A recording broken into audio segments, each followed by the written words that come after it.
This episode is brought to you by Bob's Discount Furniture, one of the fastest growing stores in the country, including some North Carolina locations. At JGR, we obviously love speed, and so teaming up with Bob does make sense for us. With over 200 stores nationwide, they offer unbeatable prices and latest styles. If you do go get a new apartment, want to freshen up your current furniture, or you're buying a new home, go check out Bob's. They're going to give you your best prices for the most quality furniture you can get. So go check them out, and appreciate them being our title sponsor for this episode. The following is a production of Dirty Mo Media. Hey guys, welcome to Action's Detrimental post the ROVAL, the end of the round of 12 for the NASCAR Cup Series. I am Denny Hamlin. I am that guy again, 3 weeks in a row. You know, it's interesting. You know, some I asked for it, some I did not, but this is 3 weeks in a row. We definitely been part of the story. Think about it. While finishing 12th, 2nd, and 23rd. And you know what sucks about all of it? I've got no DAP points for all this. You know what I mean? Just no credit for... Well, you haven't cared about growing that. the sport. No DAP points. No DAP no bonus points, playoff right? points. No, that's not true. 1-2 stages of Kansas. Oh, that's right.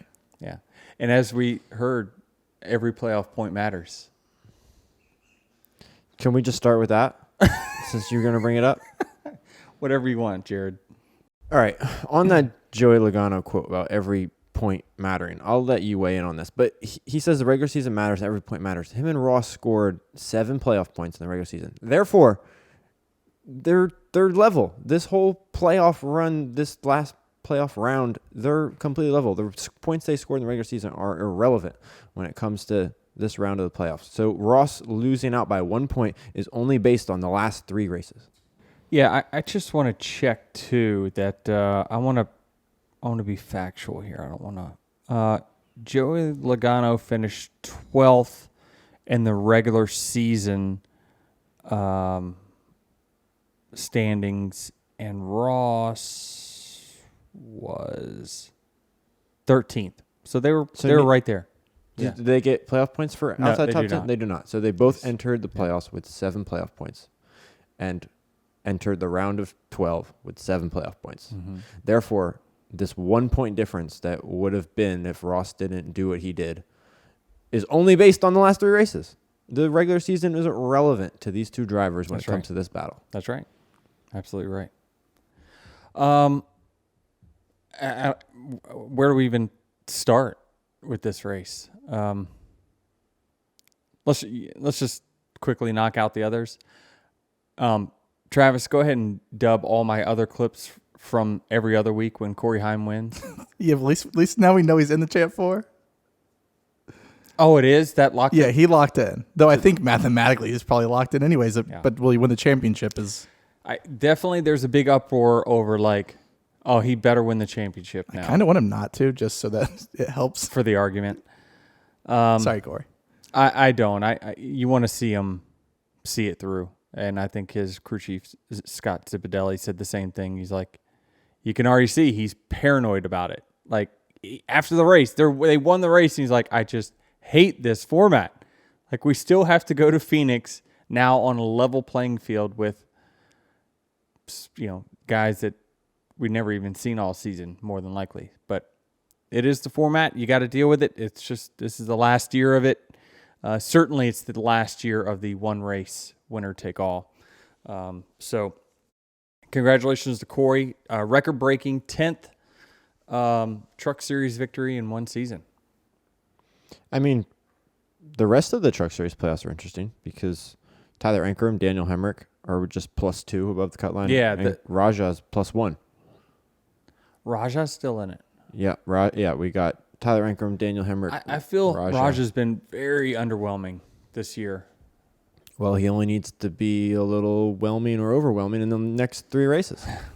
That's the beauty of this. They have Talladega and That's Martinsville the are beauty. the races left in their round. Yeah, of 8. with Talladega too. I mean, holy cow. Yeah, it's going to come down to just what guys can survive that. That'll be interesting. Wait, so the trucks are not at Las Vegas then? Correct. Right. That was it was Brent Cruz's race to win. I mean, I definitely felt bad for Brent. Young guy, ton of talent.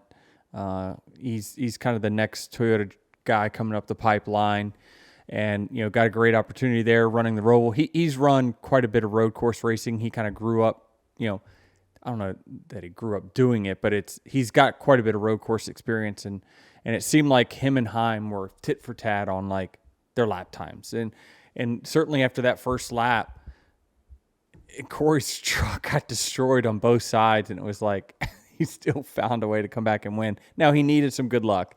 That caution came late. Those that didn't watch, Brent had the race in control. A couple laps to go, there was a caution. I think Tony Breidner stalled somewhere around turn 5 or 6. Caution comes out. Corey Heim stays out with about 4 or 5 friends. Brent Cruz and others pit, and they just never made it back in time. So Heim gets the win. Probably got one that he wasn't destined to win, even though he was still arguably one of the best trucks, if not the best truck. So, yeah, you run up front enough, you'll have these breaks go your way, but big win for them. Xfinity, Connor Zilisch wins.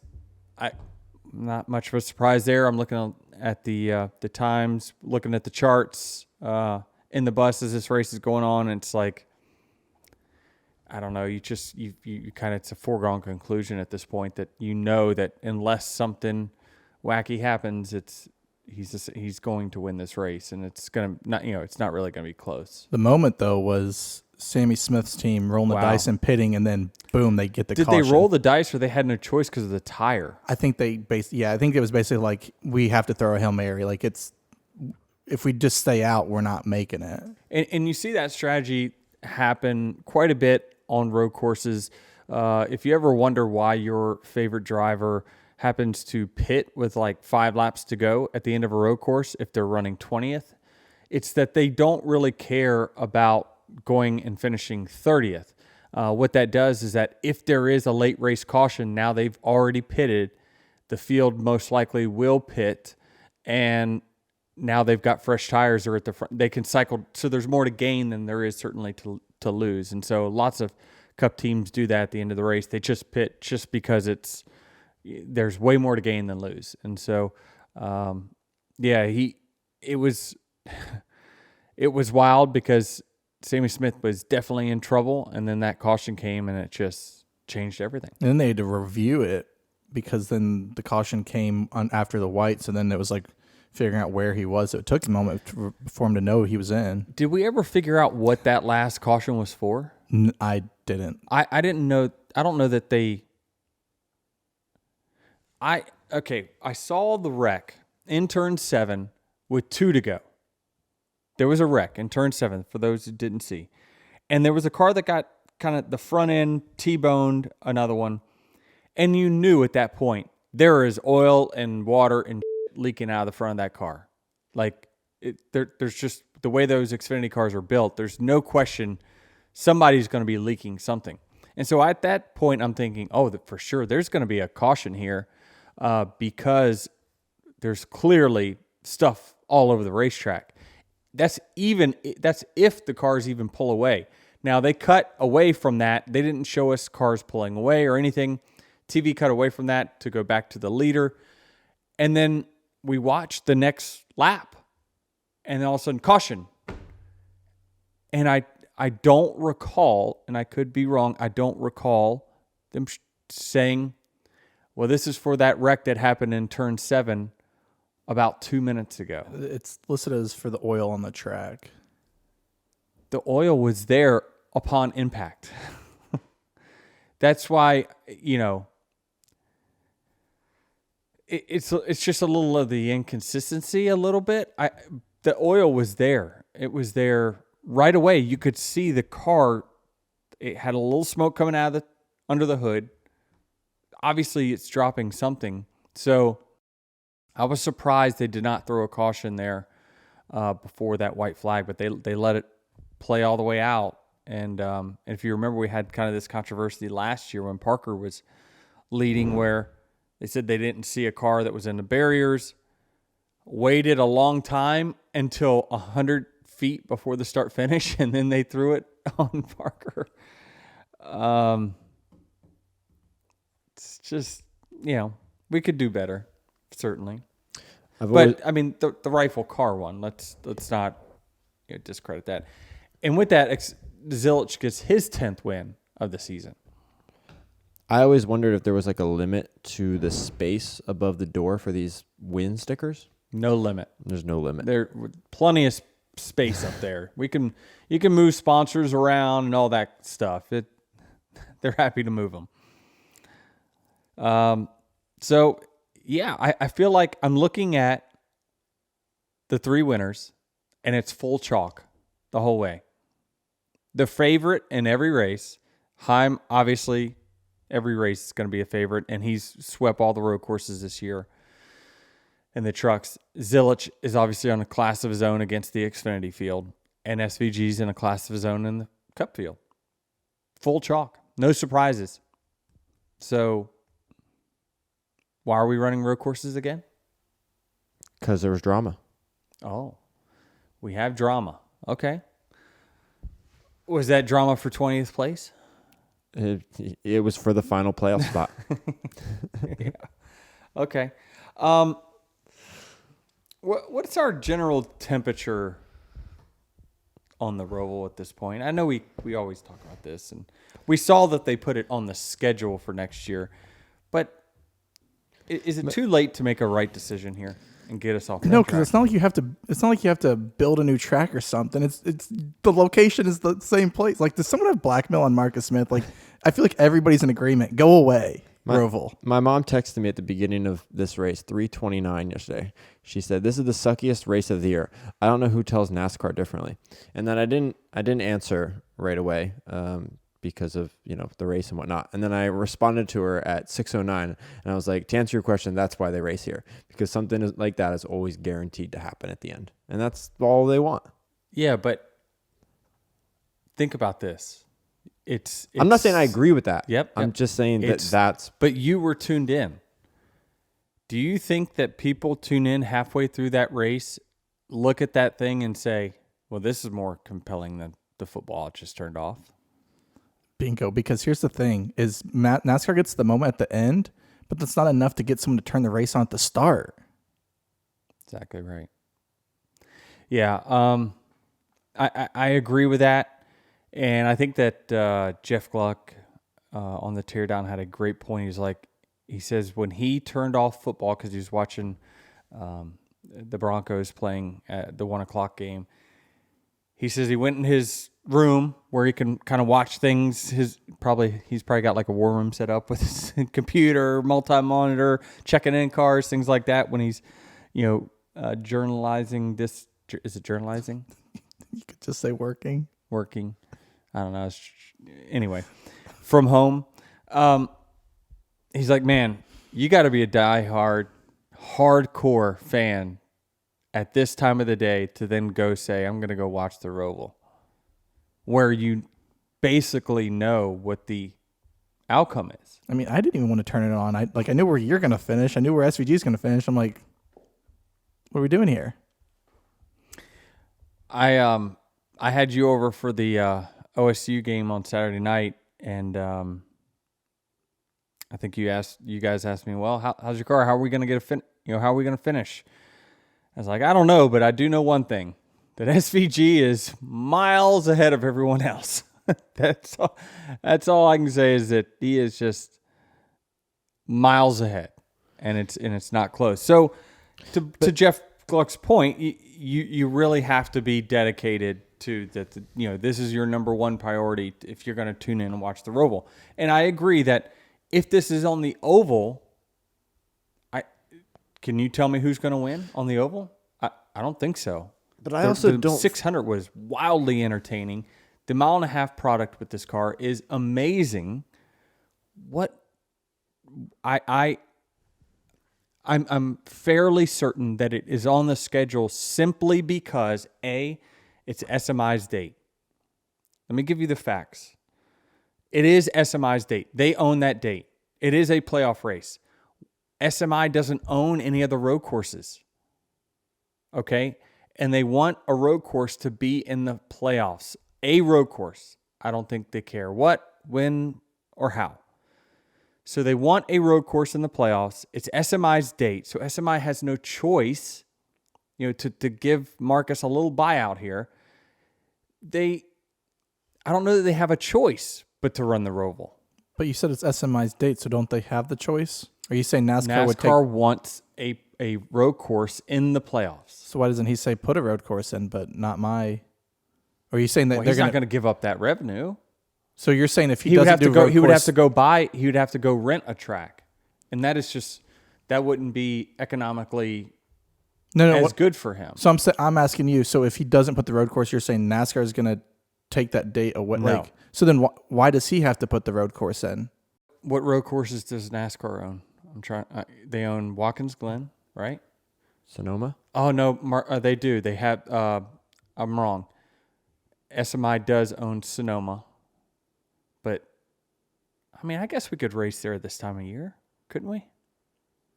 Probably. Yeah, I don't see why not. It's always beautiful in California. Yeah, it's a good question. I think that the 1.5 miles are just, it's the best product that we have. The road courses have proven to be very, very difficult on this car. It's, when I say difficult, it's difficult to pass in this car.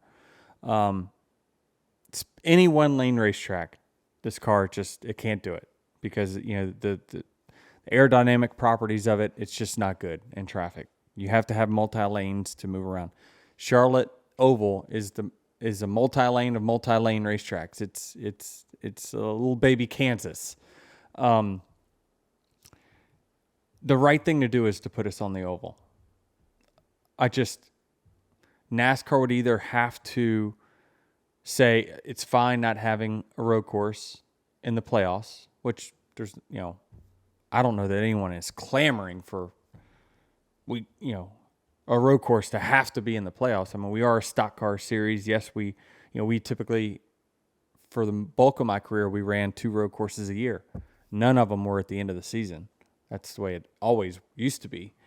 But I also understand the logic of, well, you want to crown someone that's good at all tracks. Although, I don't know. You get where I'm trying to go I here? get it, but then the format is... Someone has to give. Either NASCAR has to give on the schedule and say, do we really have to have a road course in the final 10? Yes or no? The answer is probably no, that you don't have to. We used to not have to.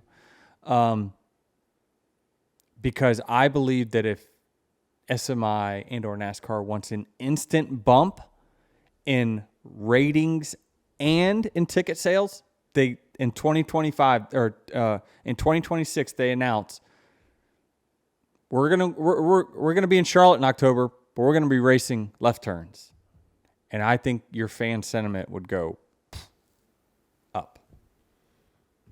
But I don't even think it's all about just the on-track product. Like, to credit Brad Keselowski's tweet about needing more star power, right? Like, a lot of these football fans are tuning into their games not because their team's any good, just because they're a fan of that team, and on Sunday they watch that team. So if you create more star power, on Sunday Denny Hamlin's driving, I'm watching Denny Hamlin, even though he's probably not going to win this particular race game, right? You're just tuning in for that.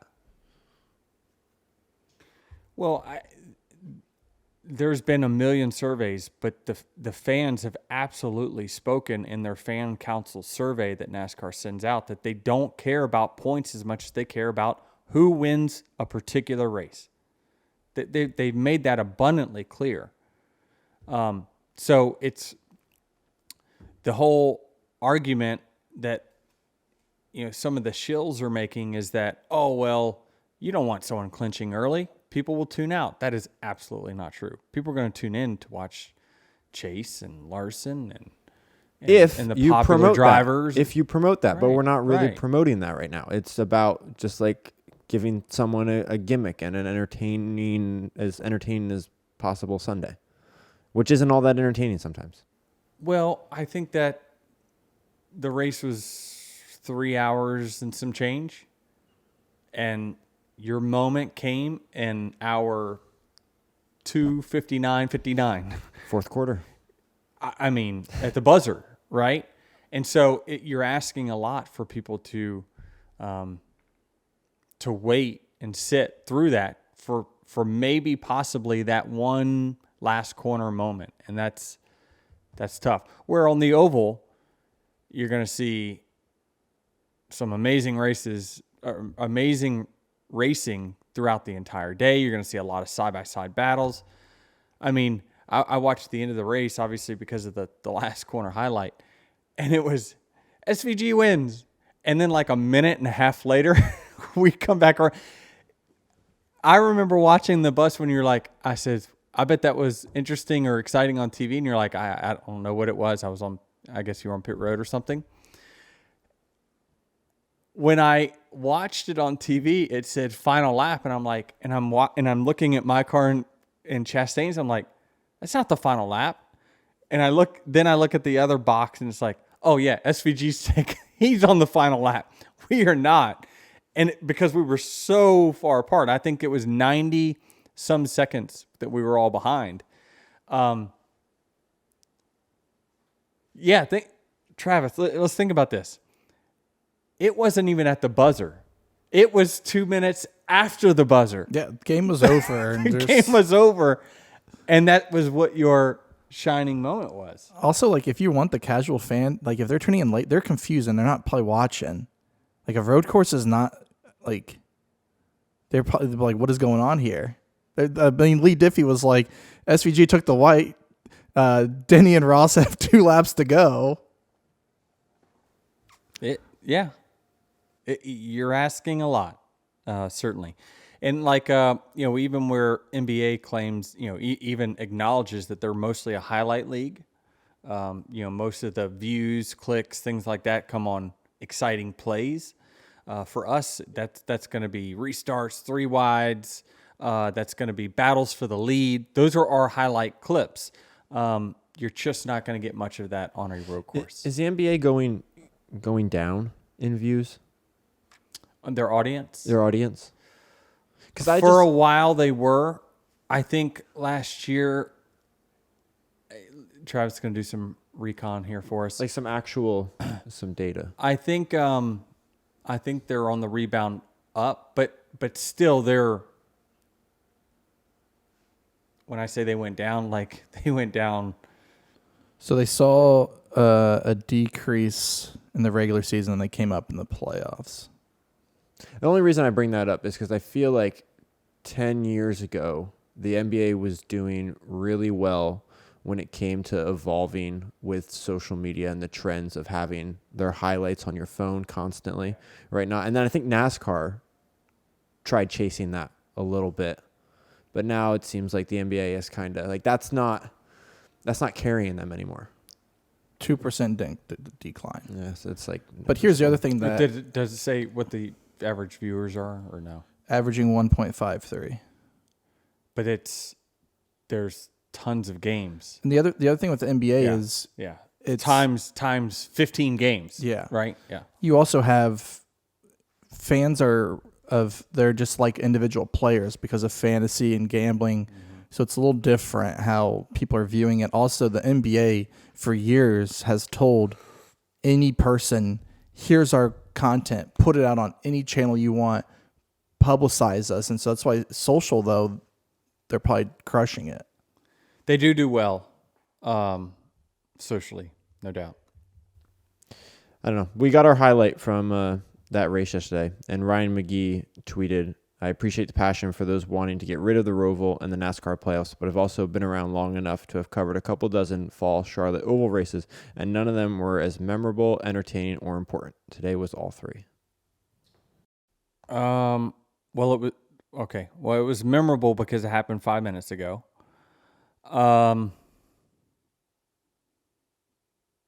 Was last year's Kyle Larson win memorable? Like, what do y'all remember about last year? Nothing. Absolutely nothing. The only 2 and it ROVAL also was a cutoff race. The only 2 ROVAL races I remember, Christopher Bell won and locked himself in one year, right? Yeah. And- the and only Jimmy memorable John- moment I have from the Roval It's the first year. is the highlight they keep playing of Martin Truex and Jimmy wrecking in the final corner. They got a new one It now. happened 10 years ago. And then me and Ross wrecking in the final corner, which I have a lot of questions for we'll get into. It's just that the racing is not memorable. I think where you're needing to keep people's focus, it is really going to be hard to keep focus on a race where we just had the 3 favorites by a mile win this all by a mile. Like it just wasn't close, and I just as a fan, it's tough to get. And I'm a fan of NASCAR. If I had my choice, what would I put in my bus on a Saturday? Big screen, we got the race. Football's on, I put it on one of the small TVs, right? I'm a racing fan first. It's a lot to ask. And I believe that the right decision is to put us on the oval. I think you'll get the most out of your product if you do that. You just got to make some compromises somewhere else down the road. You don't have to change promoters, dates, things like that. It's right there. Just remove the barriers entering turn 1. Get rid of those. Let us drive straight through and go on to the banking. I believe if I were in charge and this was my sport, I would say that's what we're going to do because that's in the best interest of the sport and entertainment. And then we'll just figure out the other details. Hey, Denny, have you been up to the new Bob's Discount Furniture in Winston-Salem, North Carolina? Yeah, I have. It's just one of their many great locations that's open all over the U.S. Bob's pretty much has it all. They do have it all. Bob's is all about great quality at a great price. Yeah, exactly. I mean, they've got a huge selection of mattresses, bedroom sets, entertainment centers, and the prices are really going to surprise you. So, and that's in a good way. So you're telling me if I'm looking for a power recliner with cup holders and wireless charging to make sure my race day setup is perfect, they've got me covered? 100%. You can get race day ready at Bob's. You can grab a bar cart, a server, pretty much whatever you need. All you need to do is keep the snacks and the drinks well stocked and you're good to go. It's comfort, it's style, it's convenience, and it's all in one place. I'm sold. Where can folks check it out? Just head over to mybobs.com or visit one of their 200 plus stores nationwide. And in fact, there's a new location right here in North Carolina that just opened. So what are you waiting for? Fast delivery, winning styles, Bob's Discount Furniture, always in your corner. Where do we go from here? We should talk about tire fall off in the race? Yeah, I mean, I almost wore my Goodyear hat again. I almost thought to myself, I'll wear a Goodyear hat anytime that I think that they bring a tire that, it's got big fall off and things like that. It's clearly through their advancements, they have come up with something that makes tires wear. They've put something in the mixture that is making tires wear. Because every time we go to a tire test, even the last 2 or 3 tire tests that have happened at other racetracks, New Hampshire, wherever, Goodyear always has they bring a tire, and the drivers say, man, that thing wore out in like 20 laps, 25 laps. And I'm like, oh, that's awesome. So I know they used to say that, well, in order to make tires wear, it's all about the surface. Clearly now it is not about the surface. I think they've learned enough to know that there's something that they can put in the formula of that rubber that will make it wear out, which is a great technological advancement and certainly can be used to optimize our racing going forward. So props to Goodyear for, bringing this thing to, I guess this is kind of our standard road course tire at this point. But yeah, it was, I couldn't believe it in practice. I'm watching Group A, and we're watching the lap times, and it's like, okay, they just dropped a half a second first lap, another half, and the line just kept going. And it was like, well, surely these guys are going to level out at some point. No, it was crazy to see, like 4 seconds to fall off. It was incredible. Now in the race, it wasn't quite as much. I thought that about 30% of the drop off was recovered. But it was still fine. You still had comers and goers. It's the reason Ross was, backing up so heavy at the end of that race. He just had no rear tires left. But yeah, I thought they did a great job. We had a great tire this week. That certainly played no factor in how compelling or lack of compelling the race may have been. But I think it changed strategies though, right? Because the flipping the stages and then getting buried wasn't a factor then this weekend. Yeah, what it did is it allowed teams to race the race a little bit more conventional, more like a mile and a half where, first stage, we're going to split it down the middle. Second stage, most of the field split it down the middle. Now, some did do, what we did on the 11 is we decided, all right, we're just going to go long and pin once, flip the stage, put us up more towards the front for stage 3. But the tire wear, yes, was so substantial that most teams found it hard to even run one stage on a set of tires. So it did change strategies for a lot of teams. Did you find that each driver's ability to conserve tires played a role in who you were passing versus when you got passed in this race? Like when you're driving, you can go ahead. I'm saving my tires. You go ahead if you want to burn yours up, and then you pass them 7 laps down the road. Did any of that play into the race yesterday? Yeah, I thought if you were good and you were good at saving tires and your car helped you save tires, then absolutely. Yeah, there was an opportunity to recover spots that maybe lost on the short run, which is really kind of why we saw the 5 and the 20 attacking the 88 early in was that second stage or third stage? Third stage. It really doesn't matter, but it's, the SVG was clearly just saving. And so, he could have hit the gas at any point and definitely kept them behind him. But the only reason they passed him was because he was very diligent on saying, this is all I'm going to run. I'll see you guys shortly, which he did, and then took off. Did the 45 team screw up their strategy yesterday? I don't know exactly. I haven't, again, this is Monday morning, so I don't have all the information on that. But if you remember last week when we were talking about what is, where everyone's just saying must win. I'm like, is it really? Like, I don't know that it is must win. And had you, especially with these tires. Well, no one saw this tire drop off coming. Not until after Saturday did we recognize that it was a thing, or this big of a thing. I think at that point, yeah, you probably maybe play the race a little differently, because if he goes in there and he scores top 3 stage points in each stage, he would have had an extra how many? So how many did he finish? He missed the cut by how many? By 17? I thought it was like 12. Anyway, if he has another 8 there, like, more than likely, he starts. He got 9 in stage 2. 9 in stage 2. Like, if he knew that those cut line guys were going to finish 20th, maybe you play it differently to say, we're going to get max stage points, and then we're going to try. I mean, the only difference is he would have definitely been more buried.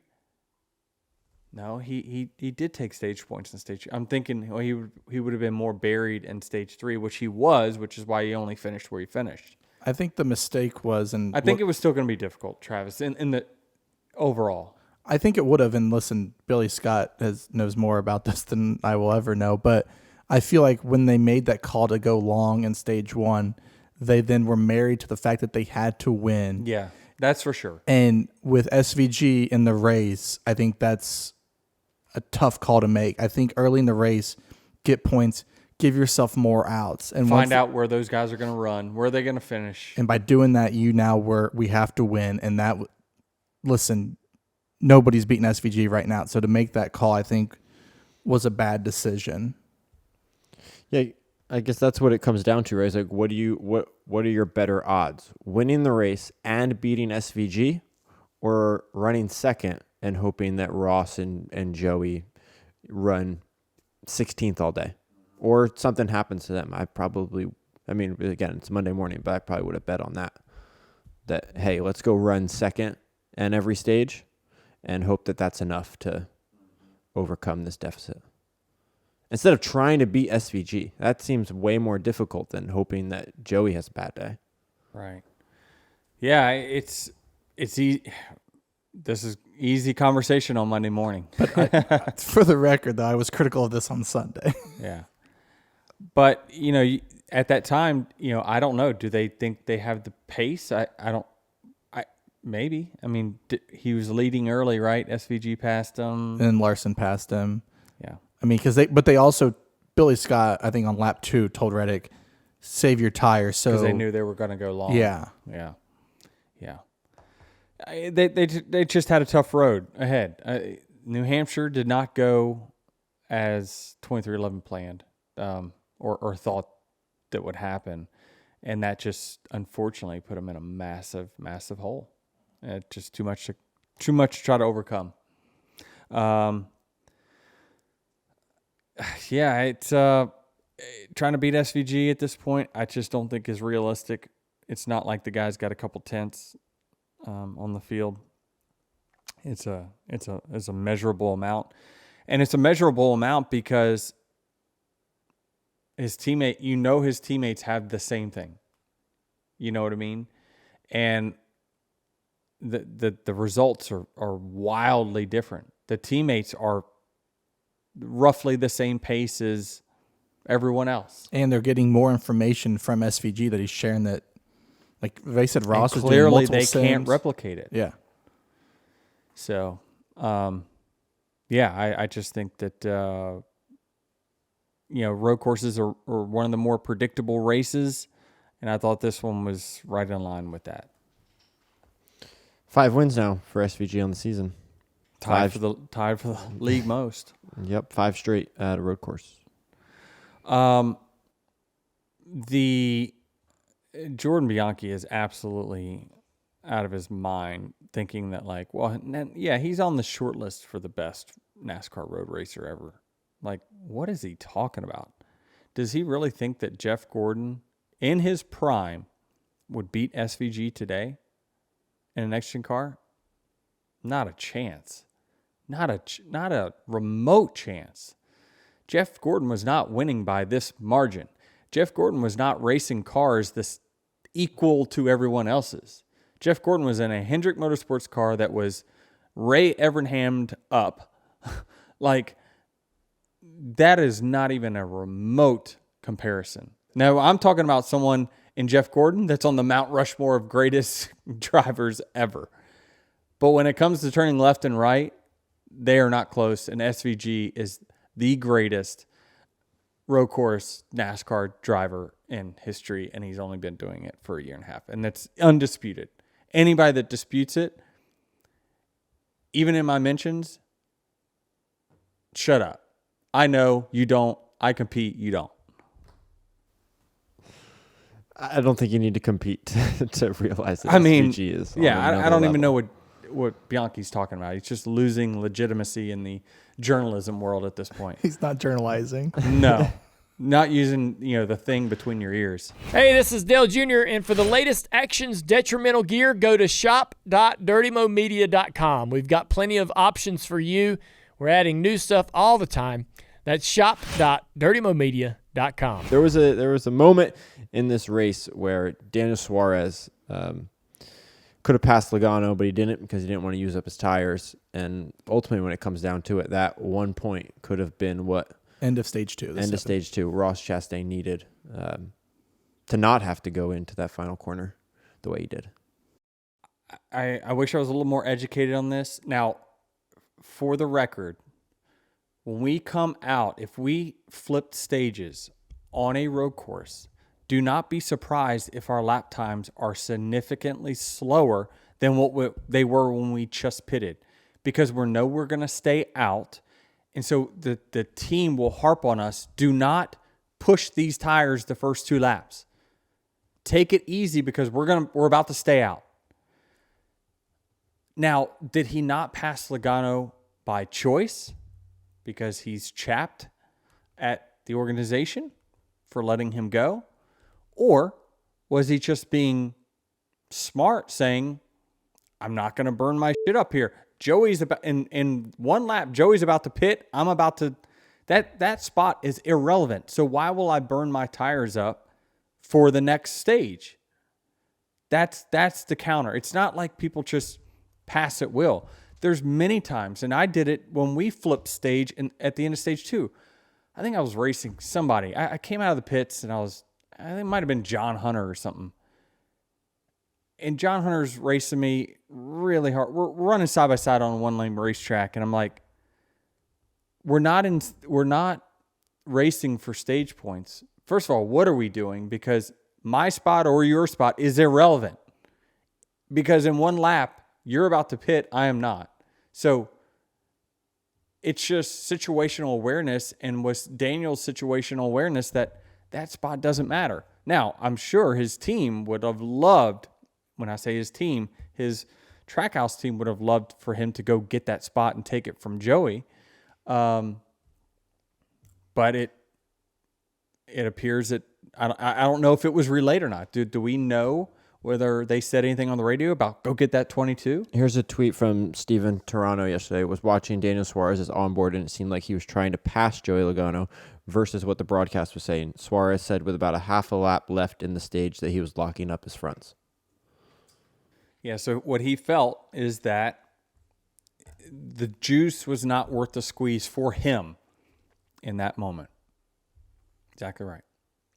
So I don't know that it was deliberate. I think, well, if anything was deliberate, Daniel was just trying to do the best he could to give himself the best finish of the day, which is this spot is completely irrelevant to me. I care nothing about the points. I wasn't part of the playoffs to begin with. Why do I care? I've got 4 more races for this team. Why do I care? I think, that's probably wrong of me to say that that's what he's thinking in his head, but he's just trying to get the best finish he can. I don't, whether it benefited one or another. I mean, it is part of the long list of good fortune things that the 22 had happen. Like there was a lot. He hit the Powerball, all 5 numbers of the Powerball. A few other moments that led to what we're eventually going to talk about here. In stage 1, after the caution, Ross Chastain thought he was racing on the oval. I think he wanted to race on the oval because he overshot the exit of pit road. So, in order to actually make the corner, when I say make the corner, actually go back to the racetrack. When you leave pit lane, you actually cannot. I shouldn't say you cannot. It is very, very difficult to actually run pit road speed in that final section and still make the corner to the left. Okay? So what he's doing is he's saying, well, all I'm trying to do is get to that yellow line as fast as I can. And when others start to lift because they try to make the corner, I'm going to run my pit road lights and maybe gain a spot at the end of pit road because I think he was beside someone. And at that point, he can't turn left anyway because there's a car there. So he's just trying to run pit road to its maximum speed and then figure it out later. Well, unfortunately, what he found out is that, if I run pit road speed in that last section, I'm not going to be able to make that corner to the left, which he found out because I saw the brakes lock. Like he tried to slow it down, couldn't do it. And it's just a very unique layout of the track because this track is not made to be a road course. This track was made to be an oval.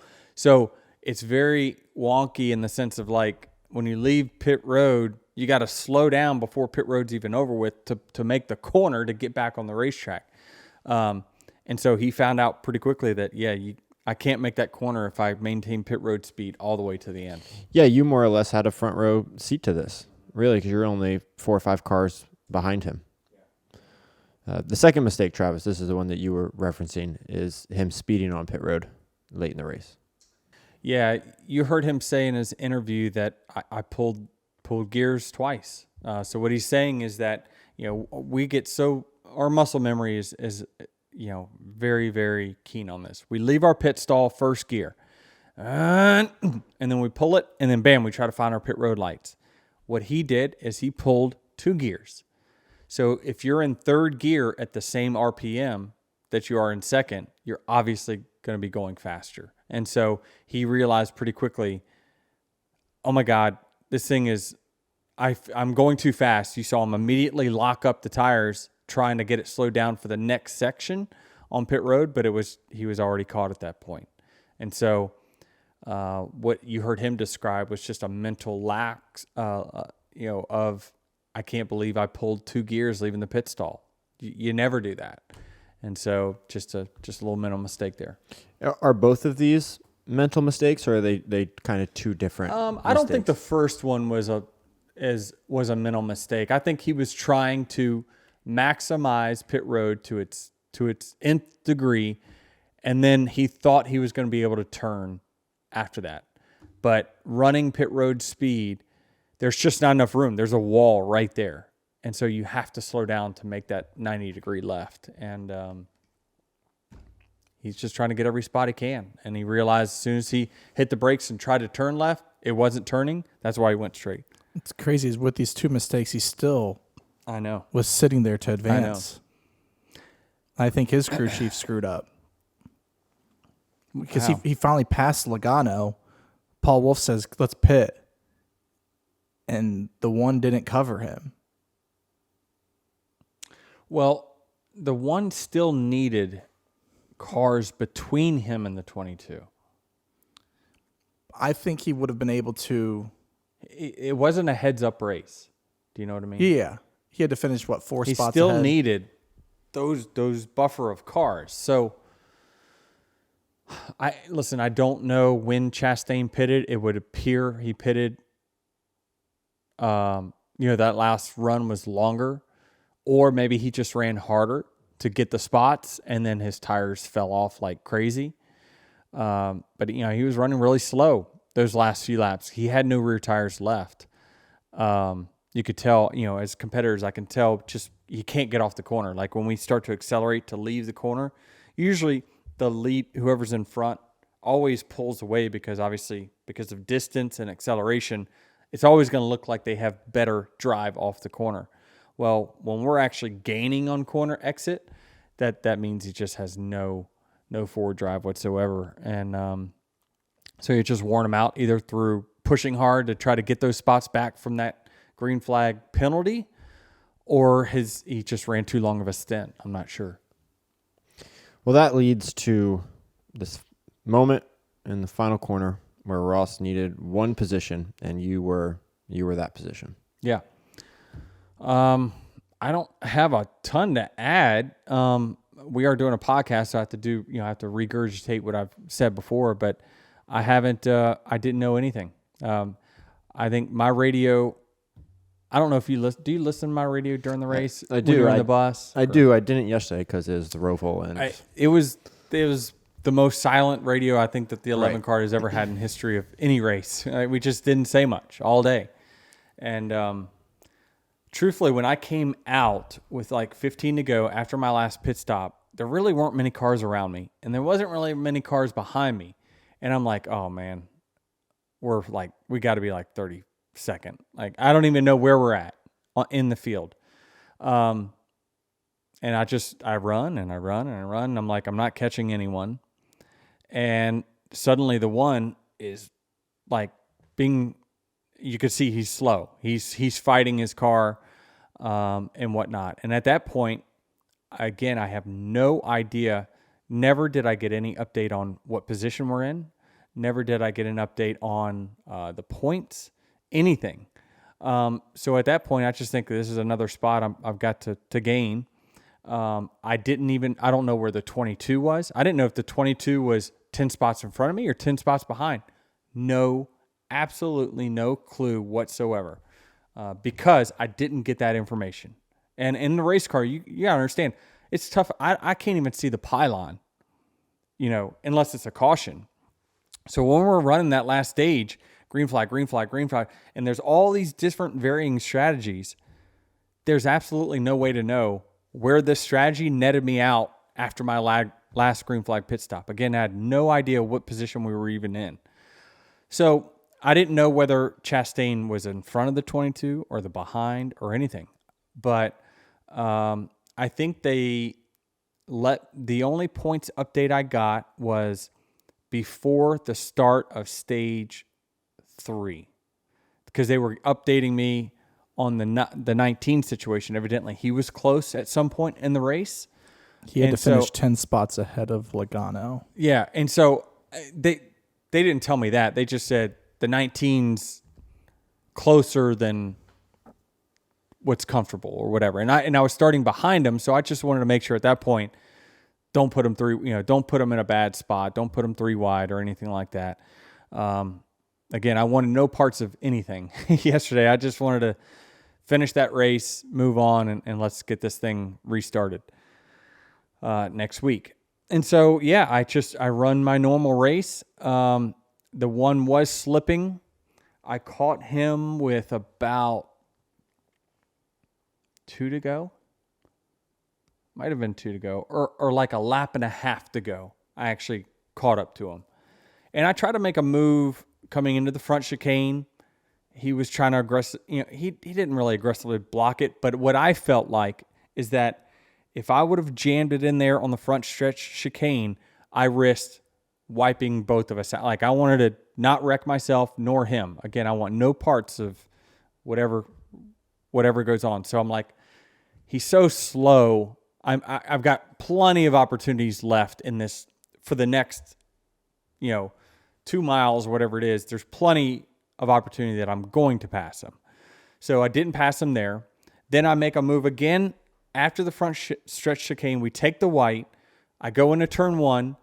And you got to realize, fans, what you can't see on TV is this track. When I say it's one lane, it is one lane. There's rubber that all these tires have shredded on the inside and the outside of this one lane. You can't see it on TV. You can see it under caution when the cameras aren't going so fast.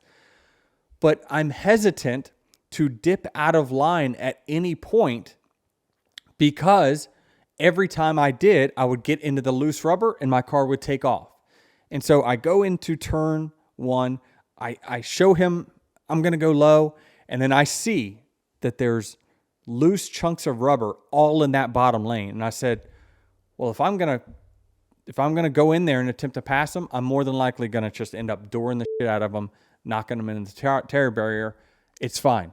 There's a point on the track where there is no rubber that I'm absolutely going to pass him. And I thought that was turn 7. You've got lots of room on the exit of turn 7 to make the pass. And I thought that was the safest place for me to make a move on him. So essentially, yeah, I waited all through the infield portion of that track, just waiting to then pass him off of turn 7. And unfortunately, he never made turn 7. I think he said that he stuck it in the wrong gear. What he's saying there is he went to first gear. Most cars were running second gear through turn 7 on older tires. If you go to first, it will make the car turn really abruptly. Well, and in his case, since he had no rear grip, when he went to first, it sheared the back. You saw it sheared the back of his car around, left the bottom wide open for me, and I thought, well, that's the easiest pass I've made all day. He gave me the lane. Well, he didn't want to give me the lane, but he did because he couldn't make the corner. And so my strategy of passing him in turn 7 happened. And then at that point, I stretch it out. We go into the back chicane. He actually gains on me into the back chicane a lot, which there's something for me to analyze there. But at that point, I think there's no challenge because I've got 10 car lengths to him going into the backstretch chicane. Why do I got to drive in deep? Just don't mess up, and I'm going to finish where I finish. He drives in deep. I get it back on the exit. We go into the next corner, and again, I'm probably 10, 15 car lengths ahead. I think there's, first of all, I don't know that he's desperate. No one told me that be careful. He needs your spot to get in. If that would have been the case, I would have just drove in way deeper to then avoid getting hit. But I pussyfooted into the corner because I'm like, I just want to make the corner and get to the checker flag. He's not even close to me. Well, he dives it in with reckless abandon, knowing that this is the only chance I got, and he gets there. And so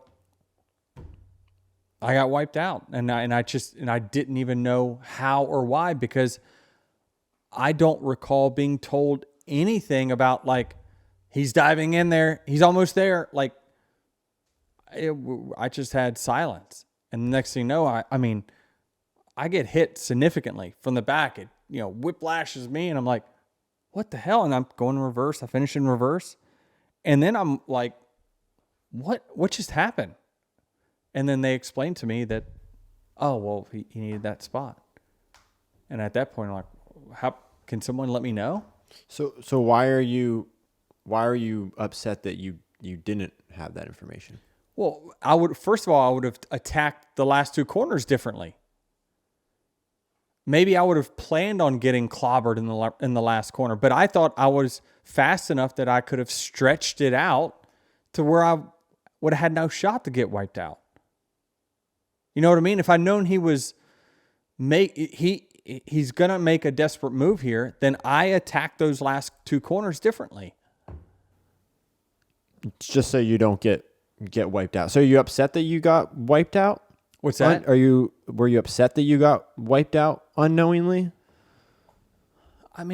Yes, a little bit, because it did cost us 5 spots. Like, I'm not happy about that. What are those 5 spots? It matters for the metric next week. So when we go and we qualify for Vegas, you heard me talk about metric. Here's how you know that is real. I told Chris Gale before the race, like, whatever our strategy is, just make sure we get the best finish we can. I know that you might want to care about stage points to try to just lock us in early, but I care about our finish, because I don't want to go out early in Vegas. Obviously, the racetrack is not going to be nearly as good in qualifying if you go out early versus going out later. Yeah, you told the Toyota Suite this pre-race. Someone asked, you're more or less locked into the next round. What are you racing for today? And you told them, I'm just racing for the best finish I can get. So we have a good qualifying spot next week, because that matters a lot on where you qualified Vegas and, the outcome of that race. Yeah. So there's obviously 2 reasons that I would want to know, right? One is, if these guys are battling, it would give me a much better understanding of why, understanding to prepare if I'm going to attack the one. Well, I need to know that he's going to be really aggressive blocking you. That could have been a simple message. It then allows me to say to myself, well, who do I want to race? And it's not race manipulation if I'm trying to get the best result for me. I got no allegiance to Ford or Chevy or Joey or Ross, but I have interest in myself winning a championship. And so I think at that point, and it is a double-edged sword, I think that you can argue which one you would want to race. I think that I still go out there and I try to pass the one, because I think the one has a better shot of getting to Phoenix. I think the 22 has the better shot of winning Phoenix. So I can't win Phoenix unless I get there first. Does that make any sense? Yeah. So it's not a given that I want to race Ross over Joey. Ross would have a better shot of keeping me from getting to Phoenix than Joey would, in my opinion, on pace. Pace alone. I look at the tracks. I say, yes, Joey has been strong on super speedways. Look at the numbers. He's finished in the top 20 one time in the next gen era. It's not a given. Either way, they both have the same amount of playoff points. We established that early in the podcast. So had I known, I probably would have thought about it. And I don't know what I would have done, but I certainly would have thought about it. And all those things would have crossed my mind. They crossed my mind Saturday night. Given this situation, who do I really want to advance? And I thought the same thing. Well, the devil you know or the devil you don't. Which one could make my path to Phoenix harder. One would make the actual Phoenix race harder. That's the balance that you just don't know. But I know for sure that if I would have made a decision, had I known, and then had I made the decision, don't pass the one, do you know how bad I would kick myself in the ass if the one kept me out of the Final Four? Like, I don't know that I would, my mental would be gone. I'd just be like, you overthought it. What the hell? Don't do that. Just let it play out naturally. And in the end, that race played out as naturally as it did. I passed, my goal on the last lap was to pass the one. I did pass the one. I got wiped out. Joey ended up getting in. So it played out naturally. But I just think there would have been a lot of regret in my heart if I would have chosen to not pass the one and then he ended up keeping me out of the Final Four. That would have hurt. That would have hurt. Right, and the same situation could ultimately apply, right? Like, they could have told you the point situation. You could have chosen not to pass Ross because Joey is a bigger threat at Phoenix. Joey somehow gets to Phoenix. Then in 4 weeks from now, Joey wins Phoenix, right? Like, that could come back. But is the integrity of the sport just better off with you not knowing the point situation on that final lap? Because it really doesn't apply to you all that much besides your metric system next week. Because now no one can say Denny knew the point situation and he affected whether the 1 or the 22 made it in. You play my radio for the last 40 laps. You ain't gonna hear any. You'll hear crickets. No, I didn't say shit. Jared's saying, is that a good thing? Yeah, are we better off as a sport that you don't know this information? Probably for the sport. Is it best for my team? I'm not really sure.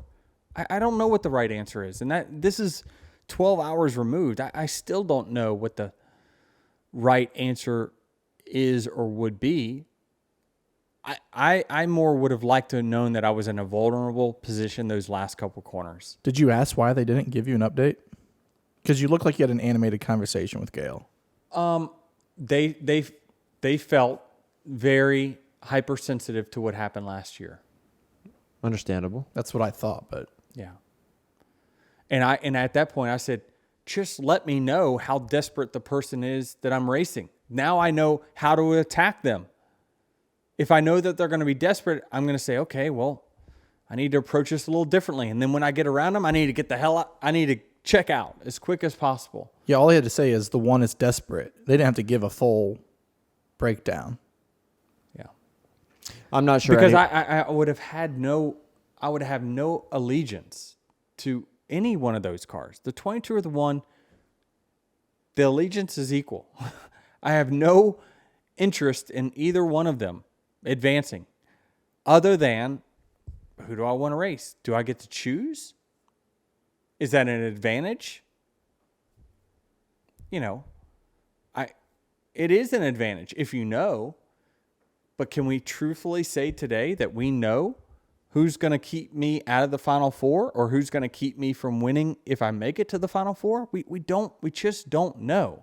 And so I just would have liked the information, but I understand from my team standpoint that, like, we, like you, did not want to be involved. We didn't want to be the ones to say, here's the situation.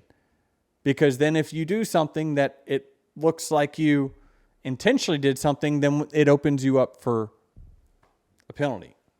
They didn't want to put me into that position. Although,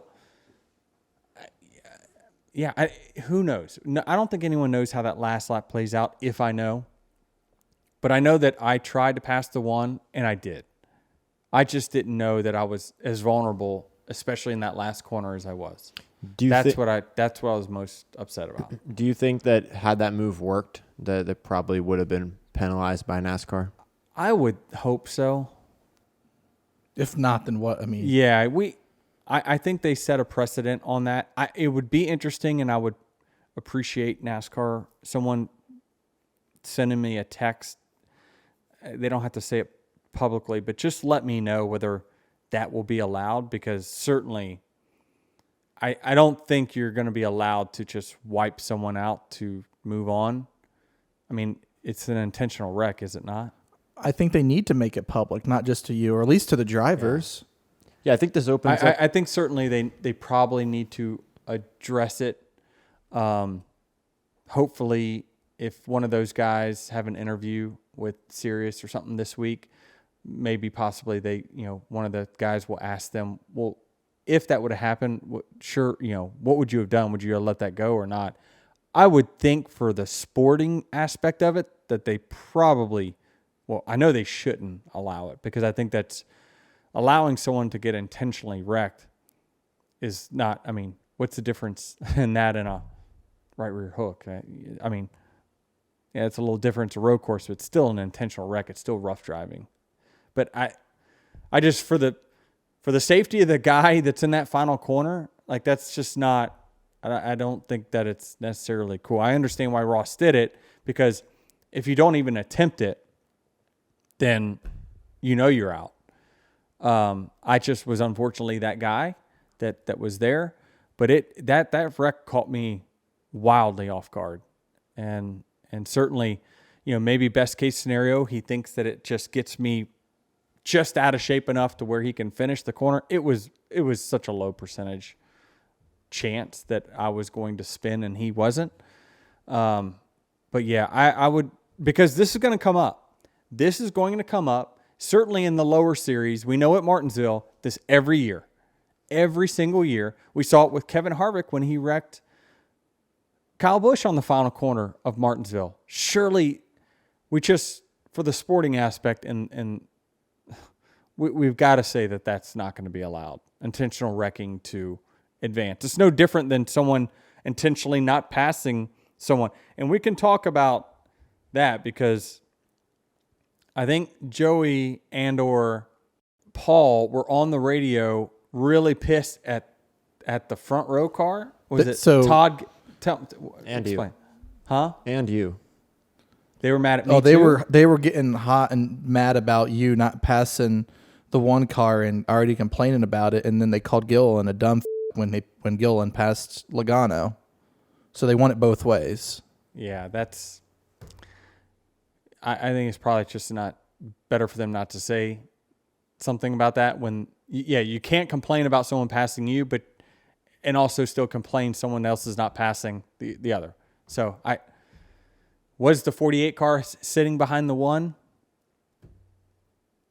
Probably. But again, these games get played every year. Some are more public than others when it comes to the radio. But this is always part of it. And so you'll have this kind of stuff happening when it comes down to a point or two, and there's so many allegiances and whatnot. But there was one thing for sure.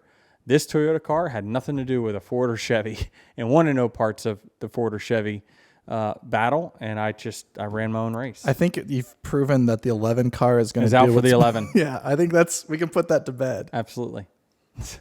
Are you and Ross friends now? Did you go over there after the race and invite him to breakfast? Yeah, you hugged him? No. Arm around him? What is this? See, that's where a still picture does not, it's not the whole story. His back was to me, and I debated going over there, because I don't know, I'm on pit road. Did you watch me think about it? Gosh, you might just cut this part out. I don't know, but Byron and I are standing there on pit road, and we're like pretending that we're you. It's like, should I go talk to him? No, I'm just gonna wait here. Oh, y'all were playing what was in my... He's gonna come talk to me. Actually, okay, here I go. I'm gonna go talk to him. I did. I was done with media, and I stood there. Oh, that's so funny. That is so funny. You and Byron were doing the voices in my head to each other. Yeah. And I said, and at that point, he hadn't come to me. He's still doing media. And I'm thinking, okay, I'm done. what do I do with my hands? You know what I mean? I'm like, do I go over there or not? I'm like, you know what? Yes. And this is one of the growing things that I learned from this week, right? Is that people wonder, well, you didn't talk to Bubba. Why did you talk to Chastain? Well, I told you, people learn, people grow. And I'm like, you know what? I don't want to let it fester. So let me go talk to him. And so he wasn't done. So when I walked around to where he was at, his back was to me. So I grabbed him by the shoulder and I said, I need to speak with him for a moment. And I wanted to turn him away from the media. That's why my arm, if you look at a still picture, my arm is around him. It's because I'm trying to turn his body away from the cameras. I think that was clear. Yeah. And so I wanted to have a private conversation. But, you know, are we friends? I don't think so. But I was just joking. Oh, yeah. But my respect for him has grown. I think that, the way we raced each other in 2022 is not nearly how we race each other today in 2025. I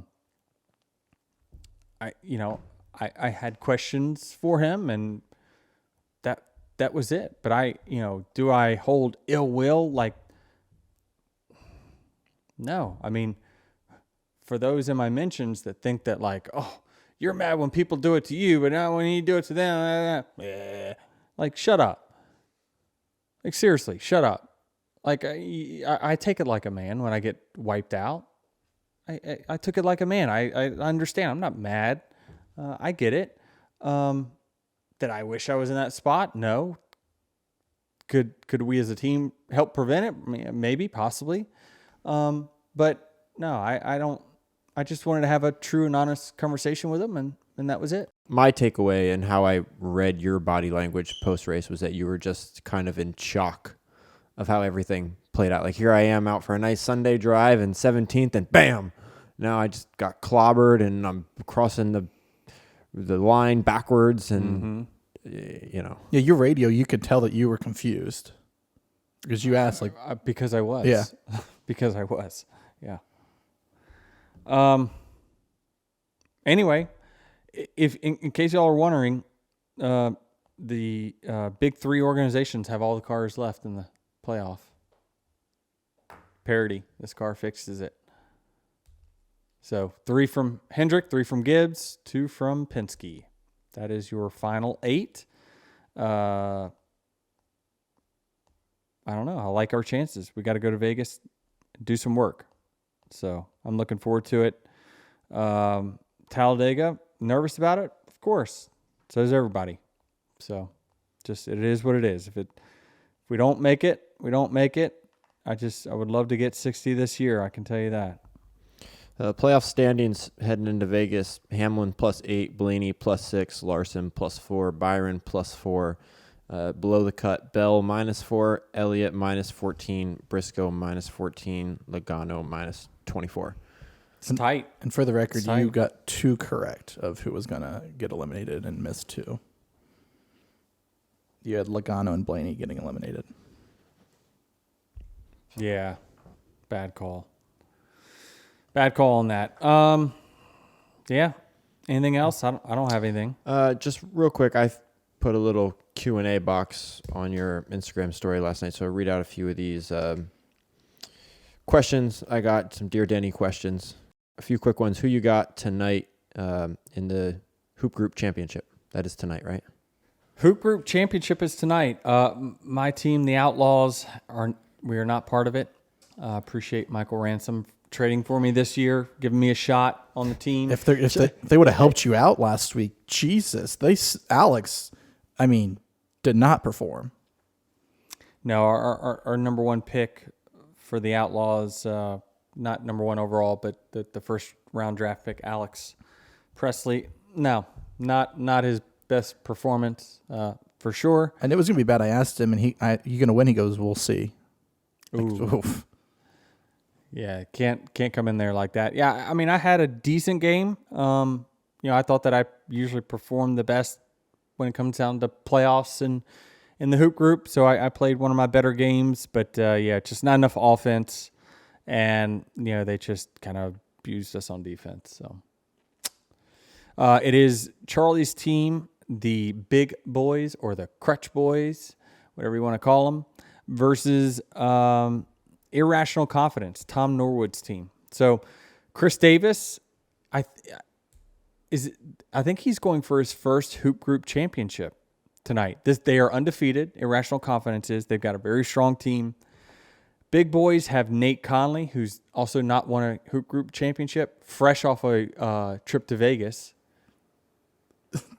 Yeah, that's got to affect the line. But Big Boys are favored by 2 now at this point. I think it's going to be a close game. What's the line on Tom Meltdown? Oh, -8 million. Are you gonna watch this? I'll be here. Oh, it's gonna be just in knowing that Charlie is gonna be on the sideline and Tom is gonna be on the sideline for the most part because I think he's considered their 6th man. He's just gonna he's gonna get in Tom's head hard. But that's the thing with Tom is that no one needs to get in his head. He's gonna do it himself. I know. Jared, what was your record this year? I have never won a hoop group game. Really? In my lifetime, no. You locked up Tom though. You got a travel call on him, all kinds of things. Yeah, I made some content. It's funny that everyone's like texting me and seeing me at the track, being like, "Oh, you're a big hooper, aren't you?" I was like, "I'm not a hooper at all." In fact, the team that I played for last week, I think. There were a few subs on the team, right? I don't know the team after the trade, but the professor was a sub. Yes. And I was like, there's a few guys on the team that I don't know if they knew that they're not supposed to pass me the ball on offense. So I'm like getting the ball. I'm like, oh, like what?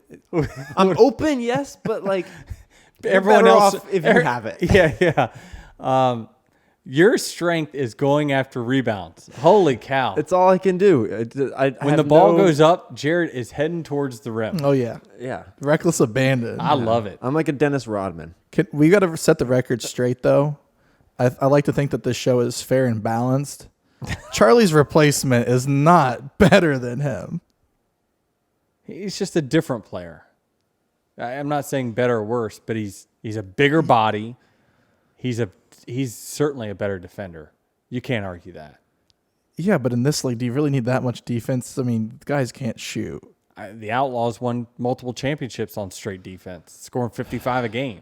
I just think last week you made it sound like the replacement was far above. We're just poking fun. Well, it'll be interesting. Does Tom Norwood overcome the mental games that Charlie's going to throw at him tonight? Does the Big Boys franchise make a comeback? Does Nate Conley get his first championship? Just so many questions to get answered tonight. And the last one here is, do we have any aspirations for bigger fish in the sea like marlin or tuna, or are we just stuck on bass? No, we're stuck on bass here on Lake Norman. But, yeah, if I ever get kind of invited going offshore, I absolutely would. I got hooked really when we went with the Sea Hunter. I think it's Sea Hunter TV on Instagram.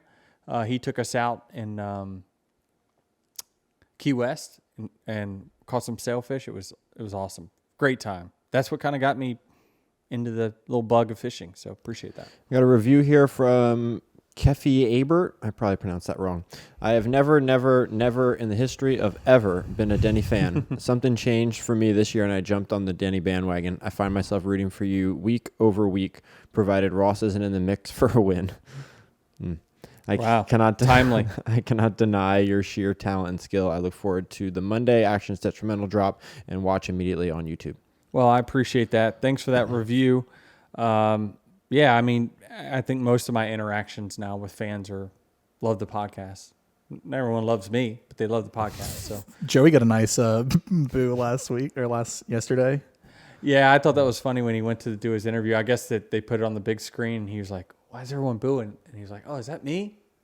Oh well. And then I appreciate that he leaned into it. Yeah, you gotta at least say, "Well, we made it, ha ha." Like he did. He leaned into it a little bit, knowing that that's why people dislike him so much, is that they see him as taking advantage of this system.